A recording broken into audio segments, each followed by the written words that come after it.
ಇಲ್ಲಿ ದಾವಣಗೆರೆಯಿಂದನೇ ಬರ್ತಾ ಇದ್ದಾನೆ. ನಮ್ಮದು DC ಟೌನ್ಶಿಪ್ನಲ್ಲಿ ಇದ್ದಾನೆ.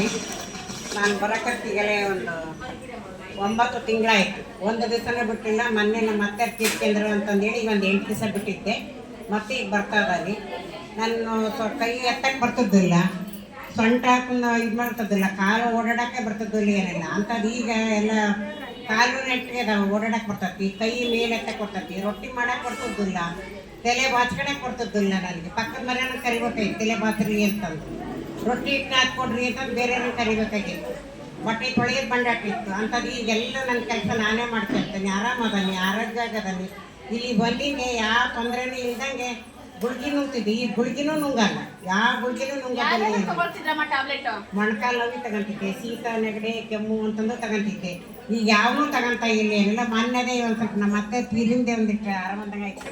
ಅವಾಗ ಒಂದು 4 ದಿವಸ ತಗೊಂಡೆ ಅಷ್ಟೇ ಗುಳ್ಗಿನ. ಮತ್ತಲ್ಲಿ ಈಗೆಲ್ಲ 4-5 ದಿವಸದಿಂದ ಗುಳ್ಗಿ ತಗೊಂಡಿಲ್ಲ. ಓಕೆ ಅಮ್ಮ, ಇವಾಗ ಬಂದ್ಬಿಟ್ಟು ನಿಮಗೆ ಮುಂಚೆ ಕೈ ಎತ್ತಕ್ ಬರ್ತಿಲ್ಲ, ಎಷ್ಟು ಎತ್ತಕ್ ಬರ್ತಿತ್ತಮ್ಮ?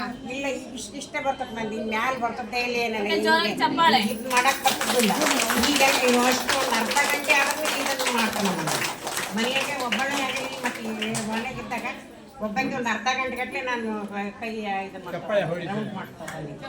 ಆದ್ರೆ ಅಮ್ಮನಿಗೆ ಬಂದ್ಬಿಟ್ಟು ಇಷ್ಟೇ ಎತ್ತಕ್ ಬರ್ತಿದ್ದು. ಇಷ್ಟು ಬಂದ್ರೆ ಕೆಲಸ ಮಾಡೋದು ಹೆಂಗೆ, ಊಟ ಮಾಡೋದು ಹೆಂಗೆ, ಹೋಗಿ ತಲೆ ಬಾಚ್ಕೊಳ್ಳೋದು ಹೇಗೆ? ನಮ್ ಕೆಲಸ ಅಟ್ಲೀಸ್ಟ್ ಬೇರೆಯವ್ರು ಬೇಡಪ್ಪ, ನಮ್ ಕೆಲಸ ನಾವ್ ಮಾಡ್ಕೊಳ್ಳೋದು ಹೇಗೆ? ಹೌದಲ್ವಾ? ಕಷ್ಟ ಆಗ್ತಿತ್ತ ಆಗಲ್ವಾ? ಬಟ್ ಇಲ್ಲಿ ಬಂದ್ಬಿಟ್ಟು ಏನಾಗಿದೆ, ಇವಾಗ ಫುಲ್ ಆಗಿ ಅಮ್ಮ ಎತ್ತಿ ತೋರಿಸಿದ್ರಲ್ವಾ, ಚೆನ್ನಾಗ್ ಆಗಿದೇನೋ ಆಗಿಲ್ವಾ? ಓಕೆ, ಇವಾಗ ಸೊಂಟ ನೋವು ಹೆಂಗೈತಮ್ಮ? ಸೊಂಟ ನೋವು ಇಲ್ಲ, ಸೊಂಟ ನೋವನೇ ಕಣ್ಮರೆ ಆಗಿದೆ ಅಪ್ಪ ಅಮ್ಮ. ಕಾಲ್ ನೋವು ಮಮ್ಮಿ?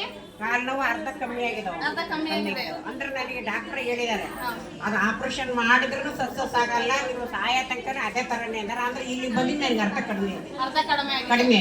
ಮುಂಚೆ ಅದಕ್ಕೋಸ್ಕರ ಟ್ಯಾಬ್ಲೆಟ್ ತಗೊಳ್ತಾ ಇದ್ದೆ. ಟ್ಯಾಬ್ಲೆಟ್ ಇಲ್ಲ, ಈಗ 8-9 ತಿಂಗಳು ನಾನು ತಗೊಂಡಿಲ್ಲ, ಕಾಲು ನೋವು ತಗೊಂಡಿಲ್ಲ. ಓಕೆ, ಹೊಟ್ಟೆ ಎಲ್ಲ ಒಳಗೆ ಹೋಗಿದ್ರೆ ಹೆಂಗೋತು?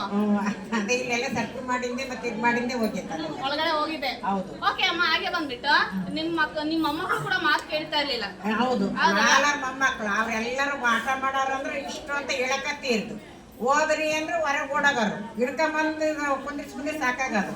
ಇಲ್ಲಿ ಬಂದಿದ್ದೆ ಇದನ್ನ ಪಚ್ಚಗಲ್ ಕೊಟ್ಟರು, ಅದನ್ನ ಬಿಟ್ಟು ಸ್ಥಾಪನೆ ಮಾಡಿದ್ರು ಎಲ್ಲ ಇದು ಮಾಡಿದ್ದೆ. ಈಗ ಅವ್ರಟ್ಟಿಗೆ ಅವ್ರನ್ನ ಎದ್ದು 5 ಗಂಟೆಗೆ ಬರ್ತಾರೆ ಸ್ಕೂಲಿಂದ. ಬಂದರೆ ಮಕ್ಕ ತಕ್ಕ ಇವತ್ತು ಎತ್ಕೊಂಡು ಬುಕ್ ಕೊಟ್ಕೊಂಡು ಹಣ ಹ್ಯಾಂಗ್ ಮಾಡ್ರೆ ನೀನು ಮಾಡೋಕ್ಕೆ ಮುಗಿಸ್ಕೊಂಡು ಹೋಮ್ವರ್ಕ್ ಮಾಡ್ತಾರೆ, ಓದ್ ಕೇಳ್ತಾರೆ. ಆಟನೂ ಮಾಡಲ್ಲ.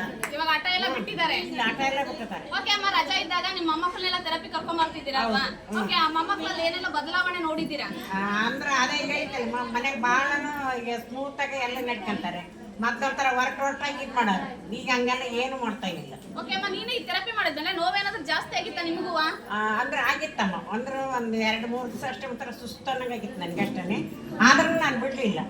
ಆದ್ರೂ ಮನೆ ಕೆಲಸ ಮಾಡ್ಕೊಂಡು ನಾನು ಬರ್ತಿದ್ದೆ. ಬಂದು ಇದು ಮಾಡ್ಕೊಂಡು ಹೋಗಿದ್ದೆ. ಅಲ್ಲಿಗೆ 2 ದಿವಸನೇ ಆಗಿದ್ದು, ಮತ್ತೇನಾಗಿಲ್ಲ ನನಗೆ. ಓಕೆ ಅಮ್ಮ, ಹೊಸದಾಗಿ ಬರೋ ಅಪ್ಪ ಅಮ್ಮಂದಿಗೆ ಏನಾದ್ರು ನೋವು ಜಾಸ್ತಿ ಆದ್ರೆ, ಜ್ವರ ಬಂದ್ರೆ, ಲೂಸ್ ಮೋಷನ್ ಆದ್ರೆ, ವಾಮಿಟಿಂಗ್ ಆದ್ರೆ, ಸುಸ್ತಾದ್ರೆ ಅವ್ರು ಬಿಟ್ಬಿಡ್ತಾರೆ. ಅಂತವ್ರಿಗೆ ಏನು ಹೇಳಕ್ ಇಷ್ಟಪಡ್ತೀರಾ? ಅಂತಾರ ಹಂಗೆ ಬಿಡ್ಲೇಬಾರ್ದು. ಅದನ್ನ ಎಷ್ಟು ನೋವು ಆಕತ್ತ ಅಷ್ಟು ನಮ್ಗೆ ಆಮೇಲೆ ಅಳ್ಳಾರಕತ್ತಿ ಜಾಸ್ತಿ ಆಗುತ್ತೆ ಅಷ್ಟು ಬೇಗ ಕಡಿಮೆ ಆಗುತ್ತೆ. ಬರಲೇಬೇಕು ಅದನ್ನು. ಥ್ಯಾಂಕ್ ಯು ಅಮ್ಮ.